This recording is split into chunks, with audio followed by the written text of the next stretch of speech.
Just after dawn on June 6, 1944, while the largest invasion force in human history was fighting its way onto the beaches of France, Adolf Hitler was still clinging to a single fatal belief.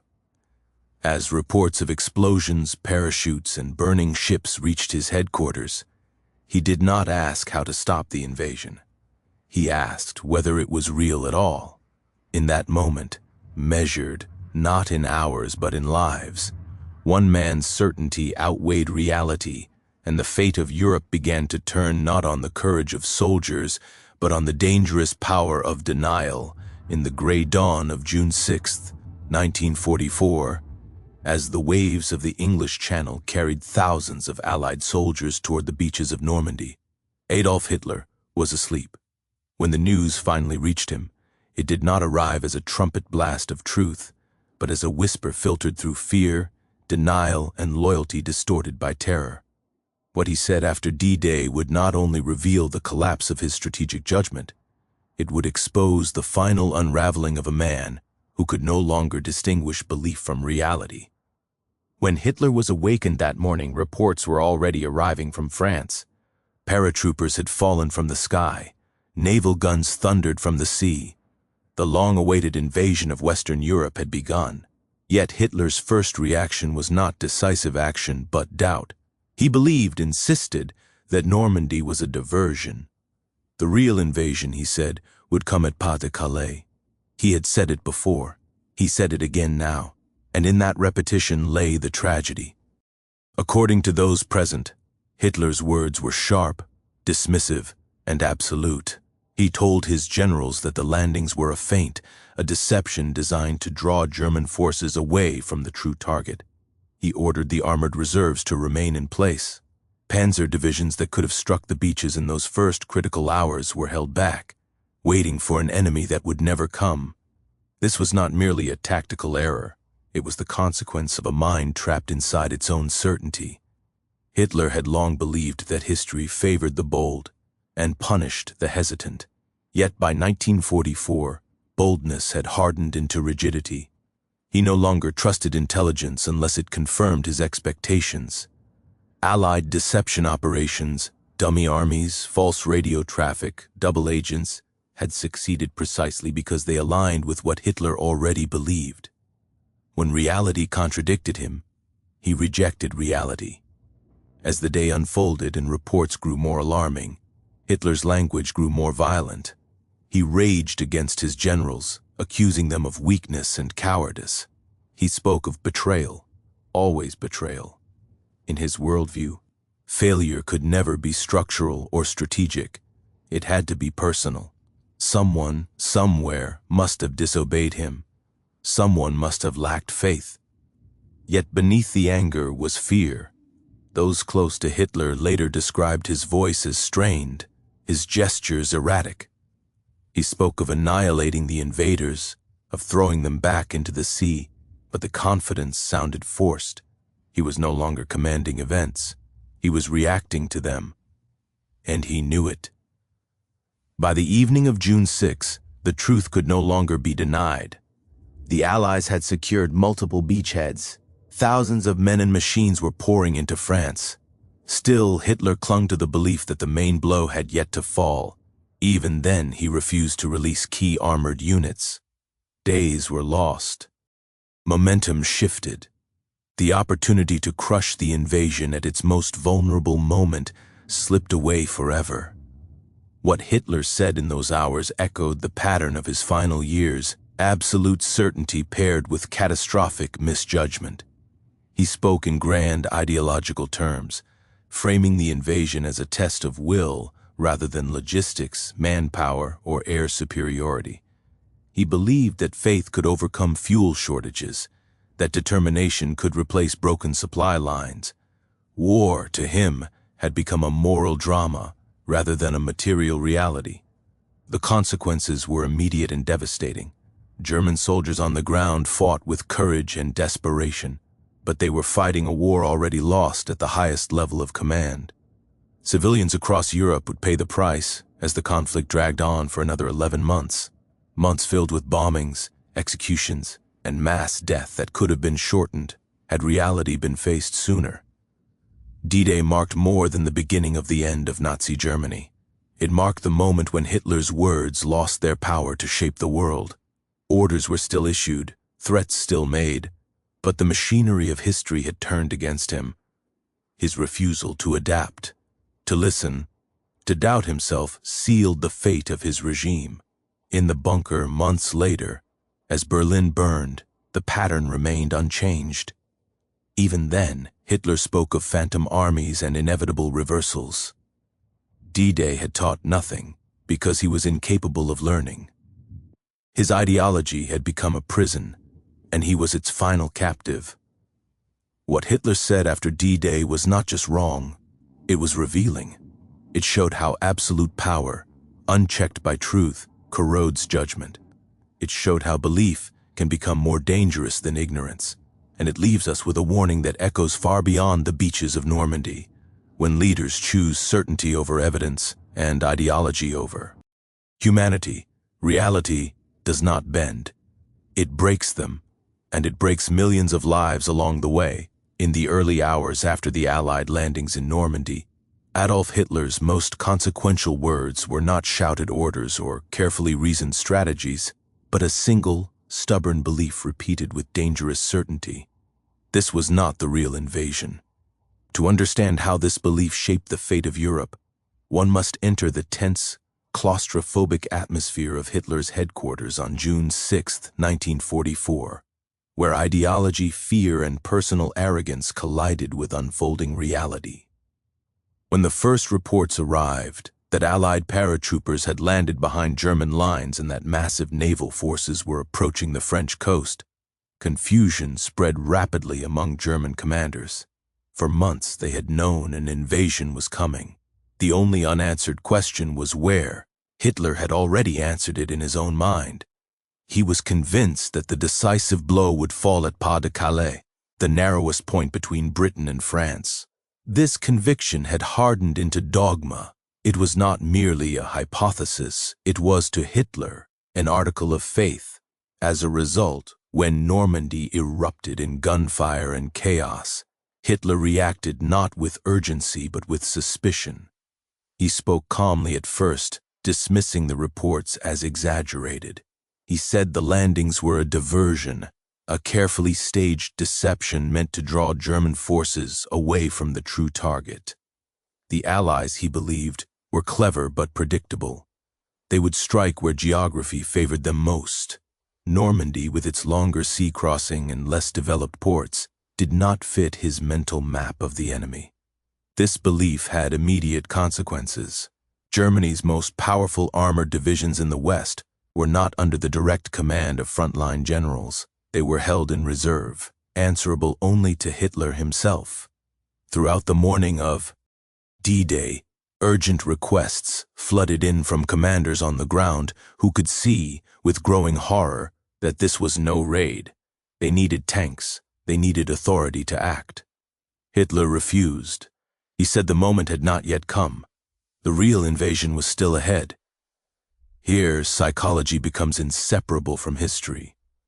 Hitler's refusal was not simply a strategic miscalculation. It was the result of years of self-isolation and absolute control. By 1944, he lived inside an echo chamber, where dissent was punished and agreement was rewarded. Intelligence that contradicted his expectations was dismissed as defeatism. Advisors learned to tell him what he wanted to hear. In this environment, doubt became impossible.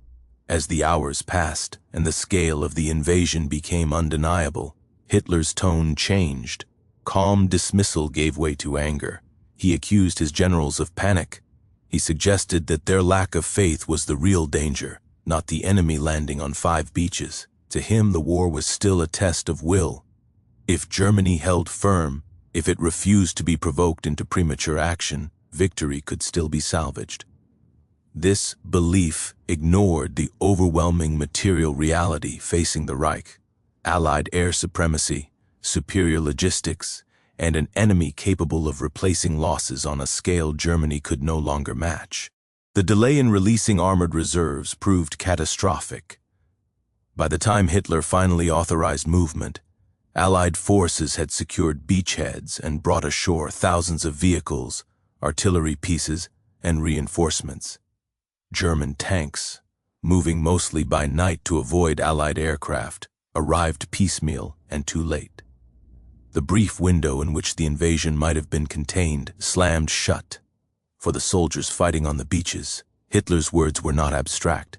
They translated into blood, exhaustion, and despair. German units fought bravely, often with discipline and courage. But bravery cannot compensate for strategic paralysis. Men were ordered to hold impossible positions or counterattack without sufficient support. Behind every failed maneuver lay the echo of a decision made far from the front, shaped by a leader who refused to accept what was happening. The wider consequences were even more profound. By misjudging D-Day, Hitler ensured that the war in Europe would continue for nearly another year. That year would see the destruction of German cities, the liberation of concentration camps, revealing industrialized murder, and the deaths of millions more soldiers and civilians. The suffering did not end on June 6. It expanded, fueled by a refusal to confront reality when it mattered most. Hitler's dismissal of the Normandy landings also revealed the transformation of his leadership. Earlier in the war, he had occasionally benefited from daring gambles and intuitive decisions. By 1944, that intuition had decayed into delusion. He no longer adapted to circumstances, he demanded that circumstances adapt to him. War, however, is indifferent to belief. It rewards flexibility and punishes rigidity without mercy. In the days that followed D-Day, Hitler continued to speak of counterattacks that would split the Allied forces and drive them into the sea. These words sounded increasingly hollow. His generals listened in silence, aware that the strategic initiative was gone. The invasion he had dismissed as a diversion had become the irreversible beginning of defeat. In the end, what Hitler said after D-Day matters not because of its wording, but because of what it represented. It was the voice of a man who had confused conviction with truth, authority with insight. His refusal to act decisively at Normandy stands as a stark reminder that the greatest danger in leadership is not ignorance, but certainty unchallenged by reality. When our silence is doubt, disaster follows, not just for those who wield it, but for countless lives caught in its shadow. Adolf Hitler's refusal to release Germany's armored reserves on D-Day was not a momentary hesitation or a simple tactical delay. It was the direct outcome of an ideology that had replaced military logic with belief and strategy with obsession. To understand how this decision unfolded, one must look beyond maps and troop movements and into the mindset of a leader who had come to see war not as a contest of resources and timing, but as a struggle of destiny and will. By 1944, Hitler no longer viewed his generals as independent thinkers or professional advisors. He saw them as instruments of his vision, expected to execute his ideas without question. The armored divisions stationed in France were among Germany's last effective strategic assets. They were fast, powerful, and capable of inflicting serious damage if deployed quickly. Yet Hitler placed these forces under his personal control, a decision rooted in deep mistrust. Years of assassination plots, military setbacks, and internal dissent had convinced him that only he possessed the clarity to decide when and where these units should move. This concentration of authority proved fatal on June 6, 1944. As reports poured in from Normandy, describing airborne landings, heavy naval bombardment, and infantry assaults across multiple beaches, German commanders urgently requested permission to deploy the panzer divisions. These officers understood the logic of modern warfare. An amphibious invasion is most vulnerable in its earliest hours. If tanks struck quickly and decisively, before the enemy could consolidate, the invasion might still be broken. Every minute mattered. Hitler disagreed. He insisted that the Normandy landings were a deception, His belief was not based on fresh battlefield intelligence, but on a fixed ideological framework. He believed the Allies would strike at Pas-de-Calais because it was the shortest crossing and the most rational choice. To him, rationality meant predictability, and predictability confirmed his own assumptions. Allied deception efforts worked precisely because they reinforced what Hitler already believed, feeding his confidence while blinding him to reality. More dangerously, Hitler viewed the war through a moral and ideological lens. He believed that Germany's survival depended not on maneuver and flexibility, but on unwavering resolve. In his mind, releasing the armored reserves too early would mean surrendering initiative to the enemy. Waiting, he believed, was an act of strength. This was ideology masquerading as strategy, and it carried a terrible cost. As the hours passed and the scale of the invasion became undeniable, Hitler's refusal hardened. He accused his generals of exaggeration and panic. He spoke of discipline and faith, not fuel and firepower. The armored divisions remained immobilized, engines silent, while Allied forces dug in, linked their beachheads, and poured men and equipment onto French soil. What should have been a rapid, crushing counterattack became a slow, fragmented response, doomed before it fully began. The psychological dimension of this decision cannot be ignored. Hitler had built his authority on the myth of infallibility. Admitting error, especially at such a critical moment, would have shattered the image he had cultivated for over a decade. To release the tanks in response to events unfolding in Normandy would mean accepting that his judgment had been wrong. Instead, he chose to defend his belief, even as the battlefield contradicted him hour by hour. When permission finally came, it was too late.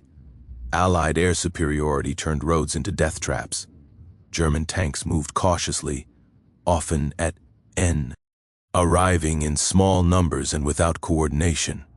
They faced an enemy that was now entrenched, reinforced and supported by overwhelming artillery and air power. The moment for decisive action had passed, sacrificed to hesitation born of ideology. For German soldiers, this failure at the highest level translated into chaos and suffering. Units were ordered into desperate counterattacks with insufficient support.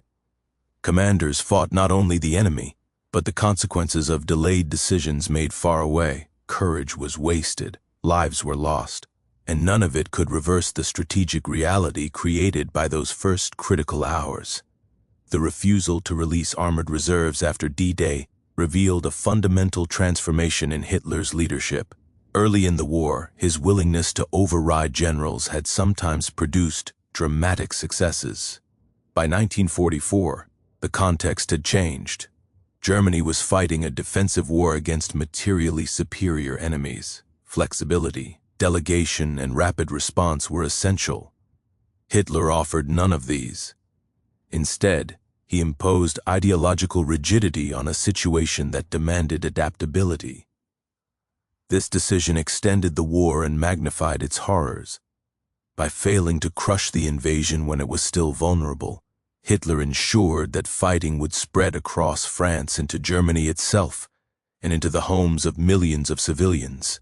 Cities would burn, camps would be liberated too late for their victims, and an entire continent would endure months of additional suffering, all because belief was allowed to override evidence. In the end, Hitler's refusal to release the armored reserves on D-Day stands as one of the clearest examples of how ideology can corrupt decision-making at the highest level. It was not ignorance that doomed the response to the invasion, but certainty, not weakness, but arrogance. It serves as a lasting warning that Hen leaders cling to belief. Instead of responding to reality, power becomes paralysis, and history delivers its verdict without mercy. In the hours and days after D-Day, Adolf Hitler's decisions were shaped less by the movement of armies than by the condition of his own mind. By 1944, fear of betrayal had fused with psychological rigidity, creating a leadership style that was defensive, suspicious, and dangerously inflexible. What unfolded after the Normandy landings was not merely a military failure, but the visible collapse of a personality that could no longer tolerate uncertainty, disagreement, or truth itself.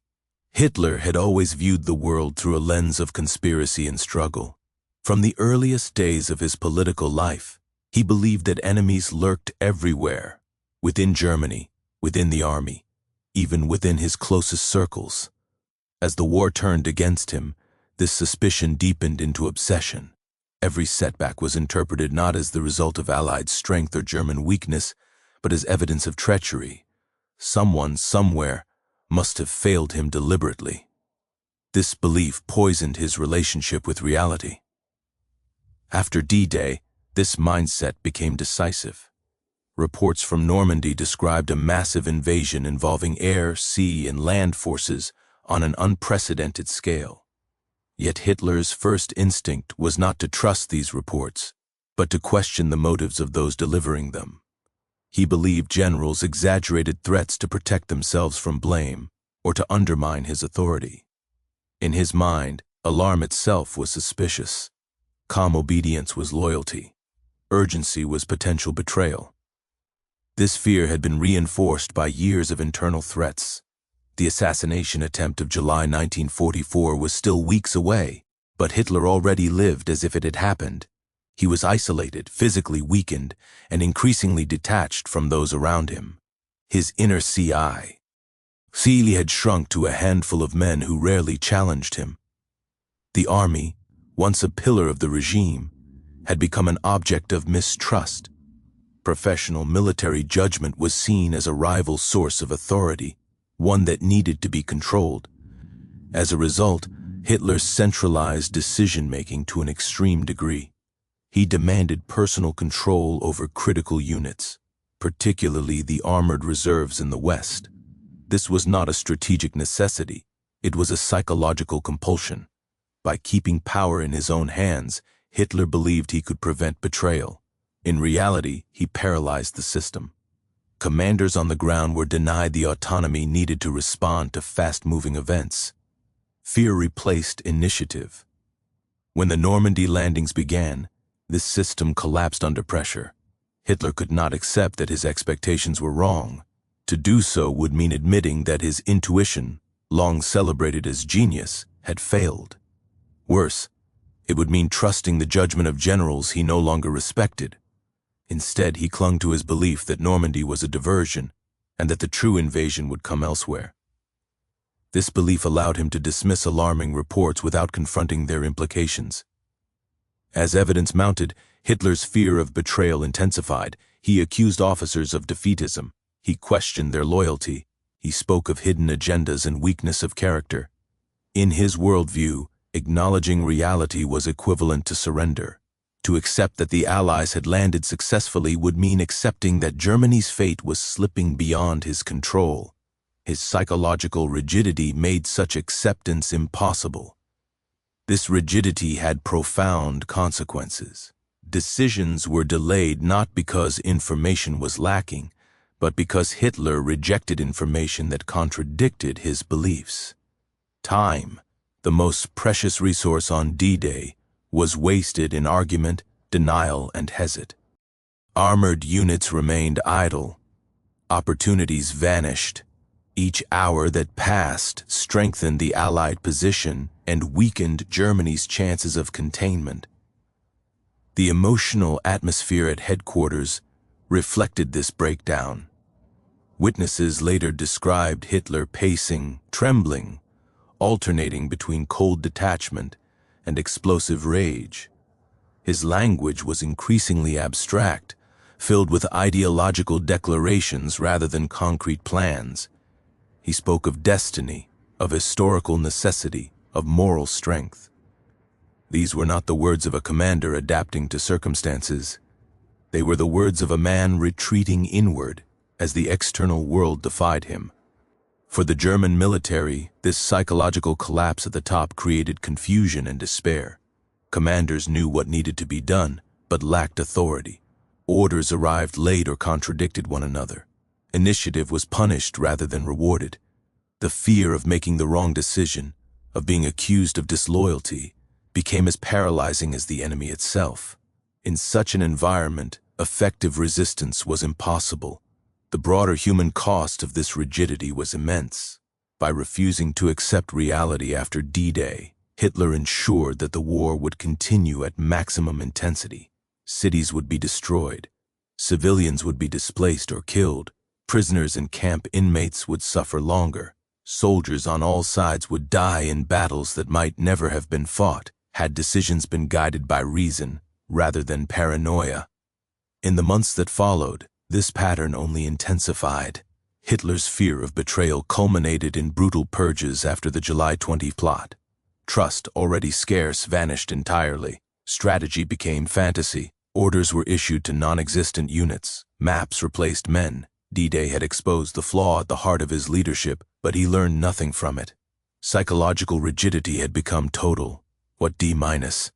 Day ultimately revealed was not just the strength of the Allied invasion, but the fragility of a system built around one man's certainty. Hitler's fear of betrayal made him incapable of cooperation. His rigidity made him incapable of adaptation. Together, they ensured failure. Power concentrated without accountability turned inward and self-destructive. The lesson is enduring. When leaders surround themselves with fear instead of truth, when they interpret disagreement as betrayal, and when belief hardens into ideology immune to evidence, decision-making collapses. Reality does not negotiate with paranoia. It advances relentlessly. After D-Day, Adolf Hitler's greatest enemy was no longer across the channel. It was the prison of his own mind, and it condemned millions to suffer long after the outcome was already decided. The establishment and expansion of the Allied foothold in Normandy after D-Day was not a sudden miracle of victory, but the direct result of a chain of German failures that began at the very top. What happened on the beaches of France was shaped as much by hesitation and misjudgment in German command as by Allied courage and planning.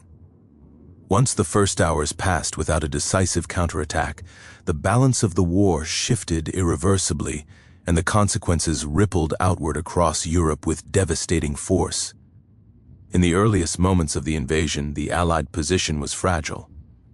Soldiers landed under heavy fire, equipment was lost in the surf, and confusion reigned along the beaches. Casualties were severe, especially at Omaha. Had German armored divisions struck quickly and in strength, before the Allies could organize, resupply, and link their landing zones, the invasion might have been contained or even repelled. This was the narrow window on which the fate of Western Europe depended. When that window closed, it did so forever. Because ran reserves were delayed, the Allies gained what every amphibious force desperately needs: time. Time to clear exits from the beaches, time to bring artillery ashore, time to establish command structures, and time to protect vulnerable supply lines. By the end of June 6, Allied forces were no longer a temporary presence clinging to the shoreline. They were an army taking root. Air superiority played a decisive role in turning delay into disaster for Germany. Allied aircraft dominated the skies, attacking bridges, railways, and roads deep behind the front. German reinforcements moved slowly, often only at night, while Allied forces moved freely in daylight. What could have been a rapid, concentrated response became a fragmented trickle. Every hour that passed strengthened the Allied foothold and weakened German capacity to dislodge it. Once the beachheads were secured, Allied logistical power transformed the battlefield. Artificial harbors were constructed. Fuel pipelines were laid under the sea. Thousands of vehicles, tanks, and guns poured into France. The invasion ceased to be an operation and became a campaign. Germany, already stretched thin by war on the Eastern Front, could not match this scale of reinforcement. The foothold became a bridge, and the bridge became a flood. For the German army in the West, the consequences were immediate and brutal. Defensive positions were overwhelmed not by sudden collapse, but by relentless pressure. Town by town, hedgerow by hedgerow, Allied forces advanced. Each German withdrawal shortened the front but intensified the fighting. Losses mounted, morale eroded, and hope faded. The chance to decide the battle at the beaches had been lost. Now Germany faced a grinding war of attrition it could not win. The impact extended far beyond the battlefield. The successful Allied foothold in Normandy sealed the strategic fate of Germany. It meant that Germany would now be crushed from both east and west. The Red Army was already advancing relentlessly through Eastern Europe. With the Western Allies firmly established in France, Germany faced encirclement. Resources were divided. Decisions became desperate. The end was no longer a possibility. It was a matter of time. For civilians, the consequences were tragic. As Allied forces advanced, German cities became targets of intense bombing. Transportation networks collapsed. Millions fled their homes. In occupied territories, the breakdown of German control brought both liberation and chaos. For prisoners in concentration camps, every additional month of war meant continued suffering and death. The failure to prevent the Allied foothold ensured that the machinery of oppression would continue operating at full speed until it was physically dismantled. The foothold in Normandy also reshaped the political future of Europe. It allowed Western Allied forces to liberate France, Belgium, and the Netherlands, shaping post-war borders and spheres of influence. Had the invasion failed, or been delayed by years, the map of Europe might have looked very different. The line between East and West, drawn after the war, was influenced by how far Allied armies advanced before Germany collapsed. The consequences of D-Day echoed not only in 1944, but throughout the Cold War that followed. On a human level, the cost of allowing the foothold to expand was measured in lives. Soldiers on all sides fought with determination, often knowing the larger outcome was beyond their control. Many died not because victory was still in doubt, but because decisions had already been made too late. The beaches of Normandy became sacred ground not only for their courage, but for the knowledge that history could have turned differently had leadership responded to reality when it mattered. As the Allied armies pushed inland, Hitler continued to issue orders demanding counterattacks and reversals that no longer matched conditions on the ground. These orders wasted lives without changing outcomes. The foothold had become irreversible. What followed was not defense, but delay. Germany was no longer fighting to win, but to postpone defeat. Every mile gained by the Allies confirmed that the moment of decision had already passed. In the final analysis, the establishment of the Allied foothold after D-Day stands as one of the clearest demonstrations of cause and effect in modern warfare. A refusal to act decisively in the first hours led to strategic collapse in the months that followed. Delay became defeat. Ideology overruled evidence, and millions paid the price. The lesson is timeless. Power without responsiveness becomes self-destructive. When leaders ignore reality in its most critical moments, history does not pause to wait for correction. It moves forward, carrying consequences that no later effort can undo. The Allied foothold in Normandy was not merely a military success.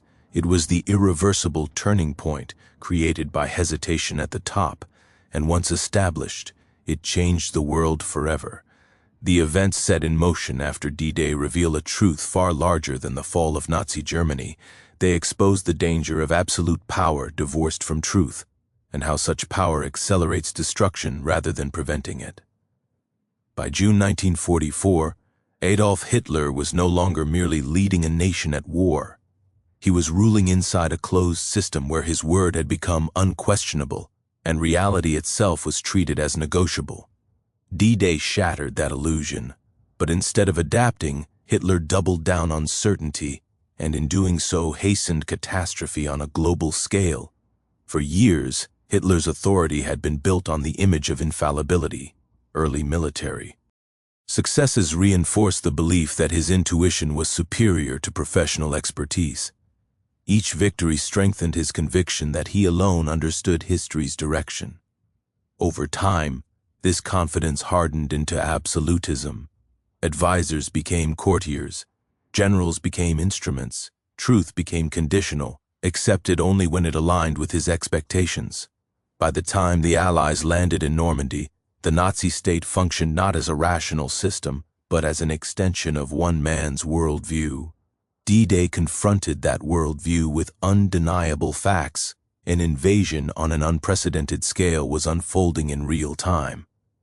Yet Hitler's reaction demonstrated how absolute power can distort perception. Instead of reassessing his assumptions, he rejected evidence that contradicted them. He did not ask what the invasion meant. He declared what it had to be. In doing so, he transformed a moment that demanded flexibility into one governed by rigidity. Power, unchallenged, became paralysis. This dynamic extended far beyond the battlefield. Hitler's refusal to accept reality after D-Day prolonged the war by nearly a year. That year was not an abstract span of time.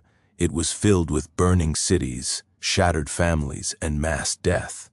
Bombing campaigns intensified. Civilian casualties multiplied. Entire regions were reduced to rubble.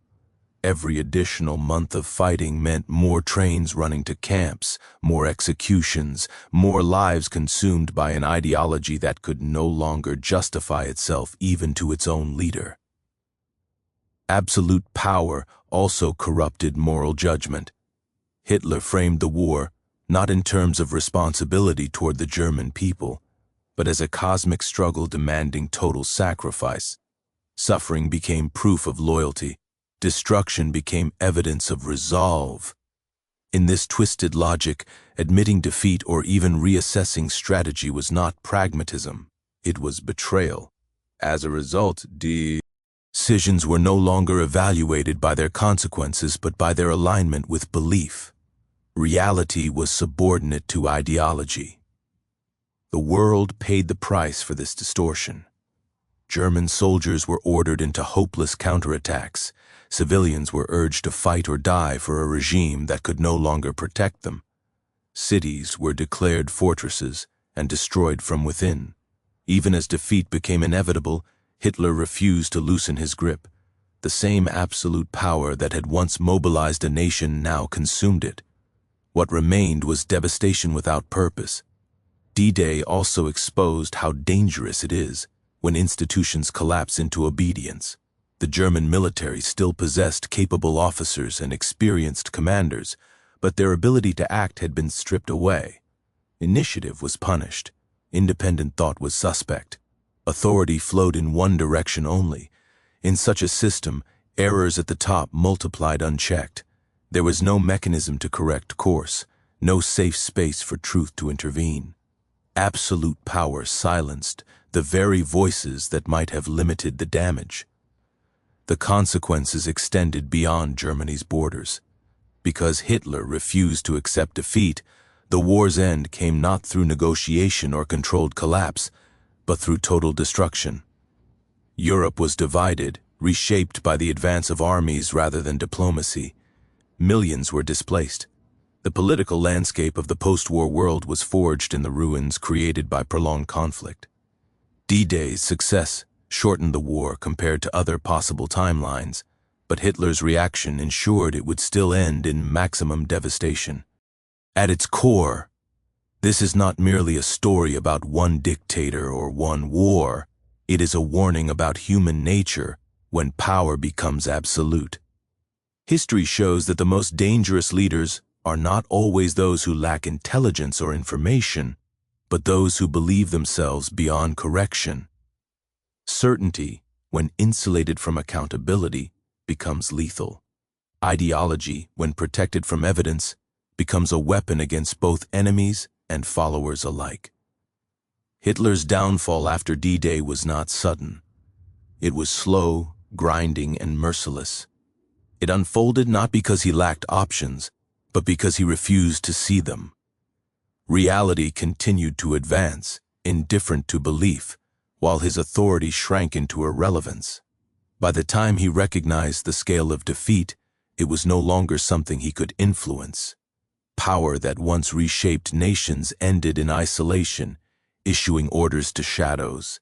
The silence that followed the war carried this lesson forward. The ruins of Europe stood as proof that unchecked authority does not create strength. It creates fragility masked as control. Systems built around one voice cannot adapt when that voice is wrong. And when they fail catastrophically. D-Day remains a turning point not only because armies landed on a beach, but because it exposed the limits of power divorced from truth. It showed that ideology cannot stop reality, that belief cannot replace evidence, and that leadership without accountability leads not to greatness, but to ruin. History offers this warning without emotion or mercy. When leaders place certainty above humanity, they do not bend the world to their will. They break it, and are broken by it in return.